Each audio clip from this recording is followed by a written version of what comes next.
Hello guys, तो स्वागत है आप सभी का हमारे YouTube channel the Vishal blogs में।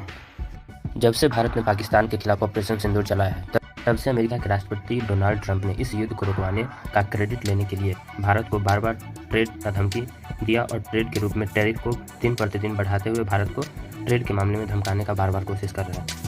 आखिर ये टैरिफ होता क्या है और इस टैरिफ के जरिए भारतीय इकोनॉमी पर क्या इफेक्ट पड़ेगा और इससे क्या प्रॉफिट होगा, क्या लॉस होगा, इस सब के बारे में आम आदमी पार्टी के सांसद राघव चड्ढा ने संसद में इसके बारे में विस्तारपूर्वक समझाया। तो चलिए देखते हैं इस वीडियो में उन्होंने इसके बारे में क्या कहा। आइए देखते हैं। लोगों ने तो हवन और अनुष्ठान भी किए कि डोनाल्ड ट्रंप अमेरिका के राष्ट्रपति फिर से बन जाए। ये टैरिफ क्या है सर, जिसकी इतनी चर्चा होती है कि ट्रंप एडमिनिस्ट्रेशन टैरिफ लगाने जा रहा है। मान लीजिए अमेरिका में बैठा एक बायर हिंदुस्तान के एक मैन्युफैक्चरर से शर्ट खरीदता है 100 रुपए, लेकिन अगर ट्रंप एडमिनिस्ट्रेशन 20% का टैरिफ शर्ट्स पर लगा दे, एप्पल्स पर लगा दे, तो वो 100 रुपए की शर्ट अमेरिका के बायर को 100 रुपए की नहीं 120 रुपए की पड़ेगी। तो वो अमेरिका का बायर हिंदुस्तान से 120 रुपए की शर्ट खरीदने की बजाय 108 रुपए की, 105 रुपए की वियतनाम, फिलीपींस और बांग्लादेश जैसे देशों से खरीदेगा। ये है टैरिफ का खेल, जिसके चलते एक्सपोर्ट घटेंगे, मांग घटेगी, कारखाने बंद होंगे, रोजगार जाएगा। सर पहला आईटी एक्सपोर्ट्स, भारत $245 बिलियन का सालाना आईटी एक्सपोर्ट करता है। इसका 80% एक्सपोर्ट यूनाइटेड स्टेट्स और अमेरिका को होता है। सबसे बड़ा प्रहार आईटी एक्सपोर्ट्स पे होगा। दूसरा 15 से 25% यूएस टैरिफ इंडियन एपरल्स यानी कि टेक्सटाइल्स पर लगने जा रहे हैं। इसके चलते कॉस्ट एडवांटेज भारतीय मैन्युफैक्चरर्स की घट जाएगी, सोर्सिंग और बाइंग हिंदुस्तान से बंद हो जाएगी और 2 मिलियन जॉब्स भारत की टेक्सटाइल और गारमेंट इंडस्ट्री की बंद हो जाएगी। इसके साथ साथ propose tariff on Indian pharmaceuticals, जितने भी फार्मास्यूटिकल प्रोडक्ट भारत यूएस को एक्सपोर्ट करता है उन सब पर इंपोर्ट ड्यूटी लग जाएगी। यूएसए की जितनी खपत है उसके 40% जेनेरिक दवाइयां और ड्रग्स भारत सप्लाई करता है। तो इतना बड़ा प्रहार भारत की इंडियन फार्मा इंडस्ट्री पे होने जा रहा है। 25% US tariff on Indian auto companies, जिसके चलते $14 बिलियन का ट्रेड इंपैक्ट होने जा रहा है। और इसके चलते भारत में मैन्युफैक्चर हो रही ऑटोमोबाइल की डिमांड घटेगी, एक्सपोर्ट घटेगा, कारखाने बंद हो गए और 10 लाख से ज्यादा लोगों की नौकरियां जा सकती हैं। एक बहुत बड़ी बेरोजगारों की फौज भारत की ऑलरेडी बेरोजगार फौज में जुड़ जाएगी। सर 7,25,000 वो लोग जो बिना दस्तावेज के रह रहे हैं, 1 मिलियन वो लोग जिनका ग्रीन कार्ड अभी पेंडिंग है, उनका ग्रीन कार्ड कैंसिल हो जाएगा। लाखों H1B वीजा एप्लीकेंट जिनका H1B वीजा मिलना अब नामुमकिन सा हो गया है। और उसके अतिरिक्त भारत में जो टेक्सटाइल्स, फार्मा, आईटी और ऑटोमोबाइल इंडस्ट्री है उसमें जॉब ले ऑफ्स होंगे। सर मेरा आखिरी पॉइंट, भारत की फॉरेन इनवर्ड रेमिटेंसेस घट जाएंगी, भारत का फॉरेक्स रिजर्व घटेगा। सर वर्ष 2024 में डॉक्यूमेंटेड एंड अनडॉक्यूमेंटेड प्रवासी भारतीय जो यूएस में रहते हैं उन्होंने कुल मिलाकर $111 बिलियन भारत में, यानी कि जब उनकी नौकरियां ही नहीं रहेंगी तो वो क्या पैसा भेजेंगे। जब वो पैसा नहीं भेजेंगे तो भारत के फॉरेक्स रिजर्व घटेंगे